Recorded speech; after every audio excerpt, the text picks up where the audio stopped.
আপোনালোকে গম পালে যে আমাৰ গৰিশ্বত এটি NGO জন্মগ্ৰহণ কৰিছে। সিহঁতৰ লক্ষ্য উদ্দেশ্য বিশেষকৈ আমাৰ শিক্ষা ক্ষেত্ৰত, আমাৰ স্বাস্থ্য ক্ষেত্ৰত এই এৱাৰনেছসমূহ বিশেষ তেখেতে কাম কৰিছে। আৰু যোৱা আমাৰ জানুৱাৰী মাহৰ প্ৰথম ভাগৰ পৰা আমি এই অঞ্চলতে ক্লাছ 10ৰ ষ্টুডেণ্টখিনিৰ কাৰণে যি আমাৰ ডাউট ক্লিয়াৰেঞ্চখিনি আছিলে, ডাউটখিনি আজি আমাৰ এমহা কোচিঙৰ ক্লাছৰ জৰিয়তে এই ডাউটখিনি ক্লিয়াৰ কৰিলোঁ। আজি আমাৰ ক্লজিং চেৰেমনিত আমাৰ ডাউন টাউন ইউনিভাৰ্চিটিৰ professor doctor Pulak Kumar Deka sir আহি এই ছাত্ৰ ছাত্ৰীৰ সন্মুখত তেখেতৰ বহুমূলীয়া মন্তব্যখিনি দিলে। আৰু কিছুমান তেখেতে বিন্দুখিনিও দিছে যে ডিচিপ্লিনৰ পৰা আৰম্ভ কৰি পৰীক্ষা কেনেকুৱা আমি সন্মুখীন হ'ম, সেই বিষয়খিনি তেখেতে ধুনীয়াকৈ আমাৰ ছাত্ৰ ছাত্ৰীৰ মাজত তেখেতে বুজালে, ক'লে। লগতে অভিভাৱকসকলেও আছে, নিশ্চয়কৈ তেখেতে কোৱা কথাখিনি ছাত্ৰ ছাত্ৰীসকলে বা অভিভাৱকসকলে সেই কথাখিনি কেচ কৰি যাতে অনাগত দিনত ছাত্ৰ ছাত্ৰীসকল ভৱিষ্যত সুনিশ্চিত কৰাৰ কাৰণে তেখেতসকলৰ এটি সহায় হ'ব।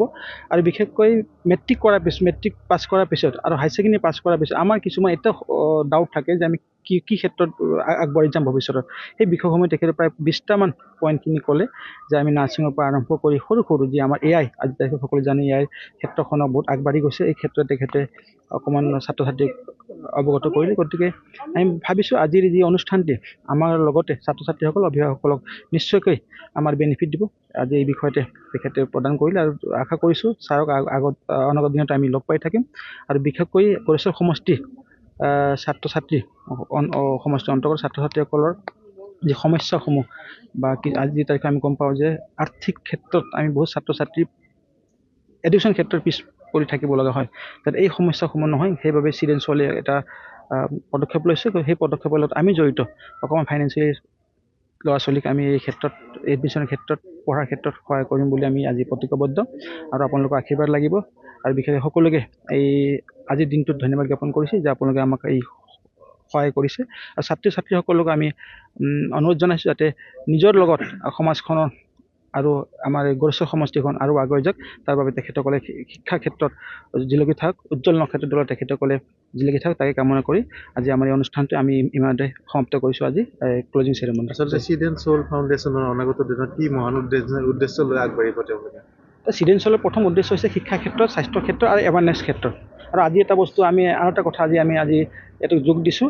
আমাৰ বেকৱাৰ্ড ঠাইখিনি গাঁৱত বহুত ঠাইত এইটো আমাৰ কি আছিলে বৃক্ষৰোপণ য'ত কৰিবলগীয়া আছে সেইখিনিত আজি কৰিবৰ কাৰণে আমাৰ পুলক ছাৰে আমাক আজি তেখেতে জনাইছে যে তোমালোকে এই ক্ষেত্ৰত অকণমান আগবাঢ়িবা। কাৰণ গোলকীয় উষ্ণতা বৃদ্ধিৰ ফলত আজি পৃথিৱী যি ভয়াৱহ ৰূপ ল'বলৈ গৈ আছে আগন্তুক 50 বছৰৰ ভিতৰত, সেই বিষয়ে তেখেতে ক'লে। আমি ইয়াৰ পিছত এই ক্ষেত্ৰখনতো আমি আগবাঢ়ি যাম। আজি মোক এইখিনি সুযোগ দিয়াৰ কাৰণে কথা পতাৰ অশেষ ধন্যবাদ জ্ঞাপন কৰিছোঁ। এই ফাউণ্ডেশ্যনৰ গৰিধৰতাৰ লগতে সম্পূৰ্ণ সদস্যলৈকে অশেষ ধন্যবাদ জ্ঞাপন কৰিছোঁ। আৰু এই অনুষ্ঠানটো দীৰ্ঘায়ু হওক, এনেকৈ সমাজৰ কামবোৰ কৰি থাকক, তাৰে এটা মোৰ আশা থাকিলে। অশেষ ভাল লাগিছে আৰু ইমানখিনি সন্মান ইয়াতে দিছে। মই কেনেকৈ ধন্যবাদ যাচোঁ তাকে আৰু এনে গৰেশ্বৰ বুলি ক'লে মই এনেই ভাল লগাই ঠাই। মই সঘনাই ইয়ালৈ আহি থাকোঁ আৰু বহুদিন মোটামুটি যেতিয়াই মনত খেলে তেতিয়াই গৰেশ্বৰলৈ আহি থাকোঁ। আৰু তেনেকুৱা স্থানত এই সুযোগটো পাই অশেষ মই ধন্যবাদ জ্ঞাপন কৰিছোঁ সদস্যলৈকে। আৰু যিখিনি গৰিধৰতা আছে আদালৈকে মই ধন্যবাদ জ্ঞাপন কৰিছোঁ। আৰু চিলড্ৰেন সোল ফাউণ্ডেশ্যনৰ দীৰ্ঘজীৱী হওক বুলি আশা কৰিছোঁ। আজি কি কাৰ্যসূচী আছিল? আজি ক্লাছ 10ৰ ক্লজিং চেৰেমনি আছিলে, যিটো এটা তেওঁলোকে 15 days নে 1 month এটা কৰ্চ দিছিলে, সেইটো ক্লজ কৰিলে। আৰু সেই অনুষ্ঠানত মোক দুআষাৰ কথা ক'বলৈ মাতিছে। ধন্যবাদ জ্ঞাপন কৰিছোঁ তেওঁলোকলৈকে আৰু সেইখিনি সুযোগ পাই। আমাৰ ক্লাছ 10ৰ যিটো ডাউট ক্লিয়াৰিং ছেশ্যন আছিলে, আজি অন্তিম দিন। আৰু এই অন্তিম দিনত আমাৰ মুখ্য অতিথি হিচাপে আছিলে ডাউন টাউন ইউনিভাৰ্চিটিৰ অধ্যাপক ডক্টৰ পুলক কুমাৰ ডেকা। আৰু এই প্ৰগ্ৰেমৰ পৃষ্ঠপোষক সন্মানীয় বাপন দাস মহোদয়। চ' আজি এই প্ৰগ্ৰেমটো সমাপ্তি হৈছে। ল'ৰা ছোৱালীৰ লগত কেনেকৈ ষ্ট্ৰেছ ফ্ৰী এক্সাম দিব পাৰিব, কেনেকৈ আগলৈ নিৰ্ভয়ে আগুৱাই যাব পাৰিব ল'ৰা ছোৱালীখিনি, তাৰে ওপৰত আমাৰ অধ্যাপক মহোদয়ে বহুতো কথা বতৰা পাতিছে, আলোচনা কৰিছে। আৰু ইয়াতে মই ক'ব বিচাৰিছোঁ, আমাৰ এই ছেশ্যনত যিকেইজন ল'ৰা ছোৱালী আহিছে, আজি 15 দিনেদি যিকেইজন ল'ৰা ছোৱালী ক্লাছ কৰিছে, তেওঁলোকৰ ভিতৰত টপ 3 আমাৰ সন্মানীয় পৃষ্ঠপোষক মহোদয়ে বাপন দাস মহোদয়ে অসমৰ যিকোনো কলেজতে এডমিশ্যনৰ সুবিধাখন ফাইনেন্সিয়েলি ছাপৰ্ট তেওঁ কৰিব, ফাইনেন্সিয়েলি দায়িত্ব তেখেতে লৈছে।